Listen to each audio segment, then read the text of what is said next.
दोस्तों मेरे पास बहुत सारे कमेंट्स आए हैं, उनमें से कुछ सेलेक्टेड कमेंट्स हैं जो मैक्सिमम लोगों की वो प्रॉब्लम है।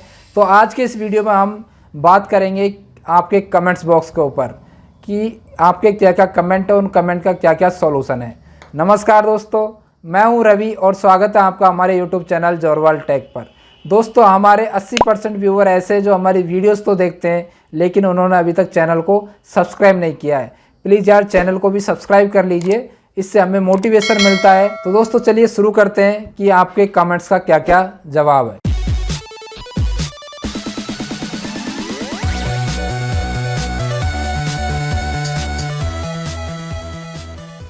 दोस्तों एक मेजर कमेंट ये आ रहा है कि कई लोग पास के लिए जब अप्लाई करते हैं तो उनका सिर्फ खुद का नाम आता है, उनकी फैमिली का नाम नहीं आता है, या जब वो फैमिली डिक्लेरेशन सबमिट करते हैं तो उनकी फैमिली में किसी का भी नाम दिखाई नहीं देता है। तो दोस्तों ये समस्या इसलिए हो रही है कि जो आपका एम्प्लॉय मास्टर भरा हुआ है उस एम्प्लॉय मास्टर में आपकी जो फैमिली है उसको डिपेंडेंट में नो कर रखा होगा, या तो आपकी फैमिली भर नहीं रखी होगी एम्प्लॉय मास्टर में, या भर रखी होगी तो उसमें डिपेंडेंट में नो कर रखा होगा आपके फैमिली मेम्बर को, इसलिए वो आपके पास में दिखाई नहीं दे रहे हैं।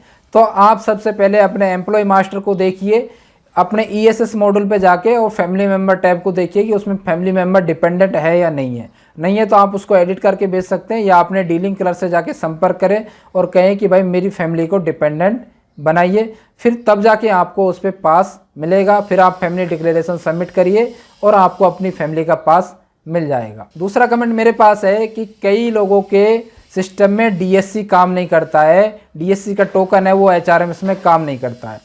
तो दोस्तों मैं सबसे पहले आपके लिए बता देता हूं कि DSC काम करने के लिए आपके सिस्टम में विंडोज़ 10 होना ज़रूरी है। विंडोज़ 10 से नीचे ये काम नहीं करती है। आई होप विंडोज़ 9 पे कर जाएगी, लेकिन ये विंडोज़ 10 पे ही आप करें तो बहुत अच्छा होगा। विंडोज़ 7 और विंडोज़ 8 पे तो बिल्कुल नहीं होगी। और दूसरा आपको EMBridge सॉफ्टवेयर आपको इंस्टॉल करना है, और दूसरा आपको अपना जो DSC का टोकन है उसको भी आपको इंस्टॉल ही रखना है। कई लोग क्या EMBridge को तो इंस्टॉल कर लेते हैं पर जो DSC का टोकन रहता है उसको इंस्टॉल नहीं करते हैं तो भी वो दिखाई नहीं देता है। तो आपको ये दोनों सॉफ्टवेयर इंस्टॉल करने हैं और विंडोज़ 10 पे वर्क करना है, तो आपकी ये समस्या बिल्कुल भी नहीं आएगी। अगला एक कमेंट आया है मेरे पास, ये बहुत लोगों की समस्या है। जब भी कोई पास पे रिजर्वेशन करता है तो उस पे आता है entitlement is less than passenger travelling. तो इसका मतलब है कि अभी रेलवे ने क्या स्पेशल ट्रेन चला रखी है। उन स्पेशल ट्रेन में से कई ऐसी ट्रेन है जिनमें आपको फिक्स कोटा कर रखा है कि आपके पास पर सिर्फ इतनी सीटें आपको मिल सकती हैं। अब वो ट्रेन कौन कौन सी है ये तो मुझे नहीं पता। कई ऐसी स्पेशल ट्रेन है जिसमें सेकंड AC में एक ही बर्थ मिलेगी, थर्ड AC में 2 बर्थ मिलेगी, इस तरीके से उसमें कोटा डिफाइन किया हुआ है।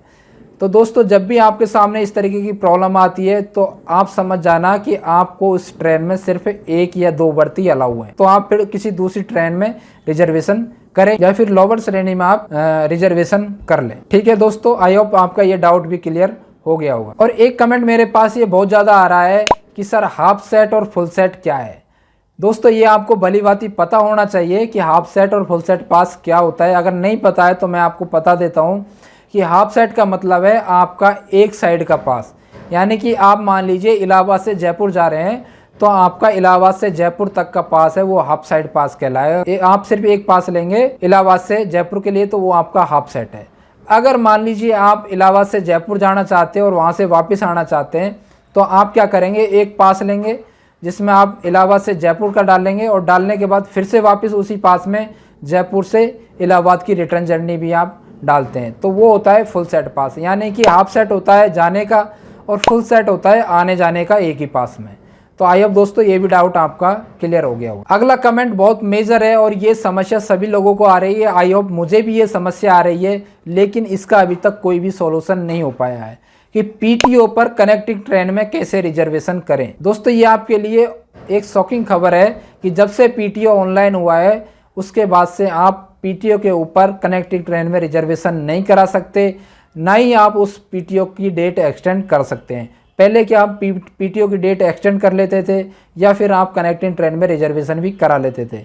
अब अगर आपने PTO पे रिजर्वेशन कराया और कैंसिल कर दिया तो आपका PTO कैंसिल हो जाएगा, ना उसकी डेट एक्सटेंड होगी और ना आप कनेक्टिंग ट्रेन में रिजर्वेशन करा सकते हो। और अगला कमेंट है जो कई लोगों ने मुझे टैग किया है, कई कमेंट आए, वो है कि जब वो डैशबोर्ड पे देखते हैं तो उनको अपना कोई भी PIA दिखाई नहीं देता है।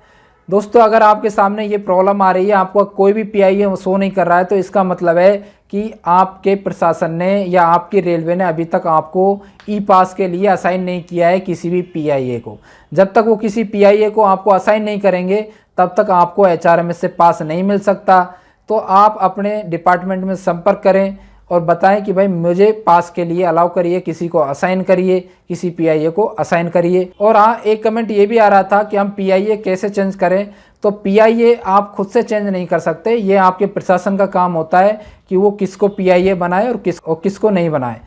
और ये पास बेसिकली पास एडमिन का काम होता है, वही PIA असाइन करता है कि किस PIA के अंडर में कौन कौन एम्प्लॉय रहेंगे। और एक अगला भी मेजर कमेंट है जो बहुत लोगों की समस्या है, आपने फॉरवर्ड जर्नी का रिजर्वेशन तो कर लिया, लेकिन अगर आप रिटर्न जर्नी का रिजर्वेशन करते तो होता नहीं है। आप जब भी कहीं पास पर रिजर्वेशन करते हैं तो आपको उसके लिए OTP जनरेट करना पड़ता है, तब जाके आपका रिजर्वेशन होता है और वो OTP 24 घंटे के लिए वैलिड रहती है। तो दोस्तों जब भी आप कहीं जाने की जर्नी के लिए टिकट बुक कराते हैं तो आप उस OTP को इस्तेमाल कर लेते हैं, लेकिन अगर आप रिटर्न जर्नी के लिए रिजर्वेशन कराना चाहते हैं सेम डे या किसी अटेंडेंट का रिजर्वेशन कराना चाहते हैं तो आपकी OTP इनवैलिड बता देता है। वो इसलिए कि आप उस OTP को तो यूज़ कर चुके हैं। तो दोस्तों आप उसके लिए 24 घंटे बाद ट्राई कीजिए, ठीक है।